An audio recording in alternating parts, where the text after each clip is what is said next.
Bonjour à tous. Alors je sais que pour certains d'entre vous, les femmes représentent un mystère. Vous discutez avec elles sur Adopt a Mec, sur Mythic, sur Tinder, Happen, qu'importe l'application, le site de rencontre que vous utilisez, dès le moment où vous mettez à parler du rendez-vous, boum, elles ne répondent plus, elles disparaissent de la circulation et elles vous laissent frustré et perplexe. Qu'est-ce que j'ai pu faire de mal pour que cette fille ne me réponde plus? Ce qu'il faut savoir, c'est que entre ce qu'écrit la fille et ce que pense la fille, il y a un message caché.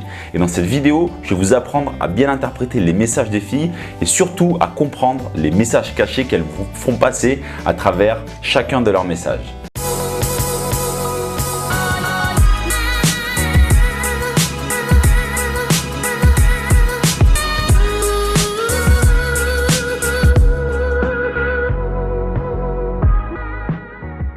Donc on va analyser un peu le cas de Thomas qui peut peut-être ressembler à qui vous êtes vous et comment vous faites pour séduire. Donc pour vous resituer, en fait Thomas c'est un élève qui est en début de coaching, il a eu plusieurs discussions sur Adopt a Mec et pour autant il n'y en a aucune qui a débouché sur un premier rendez-vous. À chaque fois c'était super bien parti, mais dès qu'il a parlé du rendez-vous en fait, les filles ont commencé à ne plus répondre. Alors on va regarder de plus près les erreurs qu'il aurait pu faire. Donc au début de cette discussion, en fait la fille était impliquée et réceptive.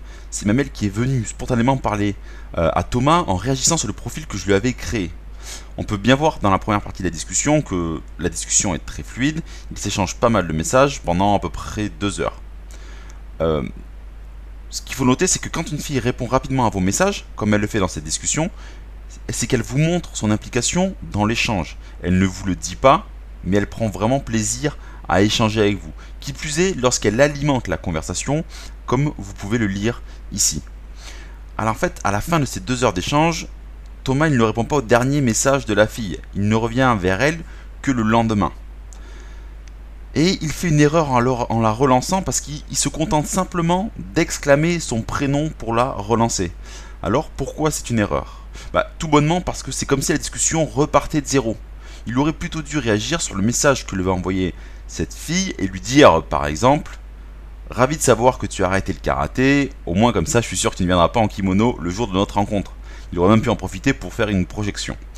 Mais en fait avec l'erreur qu'il a fait, il ne remet pas dans un bon état émotionnel la fille. Il faut savoir que quand vous parlez à une fille, vous la mettez dans un certain état émotionnel propice à échanger avec vous. Il y a une certaine excitation qui monte et c'est à ce moment-là que vous pourrez avancer le plus vite dans la discussion. Là, quand il fait ça, quand il revient parler à la fille sans rebondir sur son précédent message, en fait, il a refroidi un peu. On voit bien par la suite que les messages sont beaucoup plus espacés, alors qu'ils s'envoyaient des messages assez rapidement en première partie de discussion. Là, le rythme a complètement changé. Ils sont espacés de plusieurs heures. Elle est beaucoup moins impliquée, la fille est beaucoup plus distante. Alors oui, elle répond, mais entre les lignes, ce qu'elle dit, voilà ce que ça veut réellement dire. Mec, fallait battre le fer tant qu'il était chaud, là je suis complètement refroidi. Thomas en fait, il ne prend pas du tout en compte l'état d'esprit de la fille et il continue de dérouler la discussion jusqu'à proposer de se rencontrer. C'est assez maladroit de sa part, mais bon, on va analyser tout ça. Elle lui dit un nom déguisé à travers son message. Quand elle lui répond ça, en fait, c'est un nom déguisé. Lorsque vous proposez à une fille de vous rencontrer et qu'elle ne dit ni oui ni non, qu'elle essaie en fait de noyer le poisson, en fait elle est en train de vous dire un non poliment, elle le déguise. Il ne faut surtout pas insister comme l'a fait Thomas, c'est un très mauvais comportement. Il a tout tenté en fait en essayant de prendre son numéro de téléphone, mais il s'est retrouvé comme un con sans plus aucune carte à jouer. Ce qu'il faut savoir, c'est que lorsque vous proposez un rendez-vous à une fille et qu'elle déguise un nom, et lorsque vous tentez d'avoir son numéro de téléphone et qu'elle vous redit non, votre discussion est morte et vous n'allez pas réussir à la rattraper pour après rencontrer cette fille.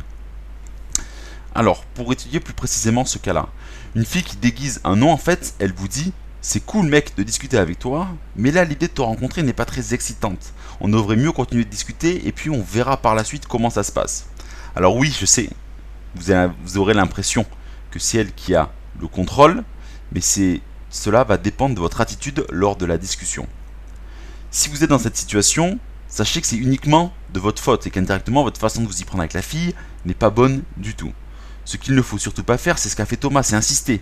Car plus vous insisterez, plus vous essaierez de la convaincre de façon rationnelle, alors que les filles, elles agissent plutôt en fonction de leurs émotions. C'est pour ça que pendant vos discussions, vous devez provoquer des émotions chez la fille.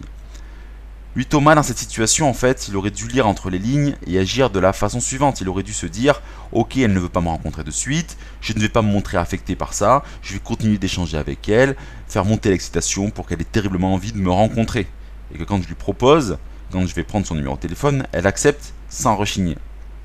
Lorsqu'une fille vous écrit un message, elle pense le message, puis elle le filtre pour mettre les formes, puis elle l'écrit. Donc, entre ce qu'elle pense et ce qu'elle écrit, il y a une vraie différence. Vous devez donc au maximum tenter de comprendre le vrai message qu'elle veut vous faire passer à travers son comportement. Pour en revenir à cette discussion, à la situation de Thomas, cette fille déguise le non concernant la proposition de rendez-vous. Dans sa tête, elle se dit « Je ne suis pas trop chaude à l'idée de rencontrer ce mec, il était cool au début, mais là depuis 2 jours on ne s'envoie plus trop de messages, je vais esquiver sa proposition de rendez-vous gentiment, j'espère qu'il comprendra. » Et c'est pour ça qu'elle dit « Je travaille les samedis et je ne suis pas dispo avant 1 semaine. » Là, Thomas, qu'est-ce qu'il fait? Il répond en ne prenant pas en compte le message caché de la fille, en ne prenant pas en compte la source même, ce que voulait dire à la base la fille, le message qu'elle veut faire passer. Il tente le tout pour le tout en voulant prendre son numéro de téléphone. À ce moment-là, voilà ce que la fille se dit.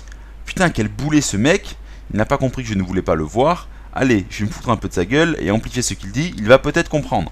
C'est pour ça qu'elle écrit, en fait je n'utilise pas de Minitel, je préfère plutôt les pigeons voyageurs.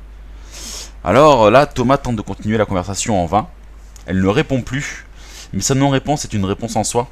Parce qu'en fait, dans sa tête, la fille se dit « Oh là là, c'est quoi ce mec? J'arrête de lui répondre, il ne fait qu'insister. » Donc vous l'aurez donc compris, lire à travers les lignes et tenter de comprendre ce que pensent les femmes lorsqu'elles vous écrivent vous permettra de mieux gérer vos discussions sur les sites et les applications de rencontres et de voir en fait la réalité de ce qui se passe et de comparer la perspective de la fille à votre perspective. Et voilà, la vidéo est terminée, j'espère qu'elle vous a plu. Dans tous les cas, on se retrouve la semaine prochaine pour une nouvelle vidéo pleine de bons conseils. Mais pour le moment, restez connectés et moi je vous dis un grand au revoir.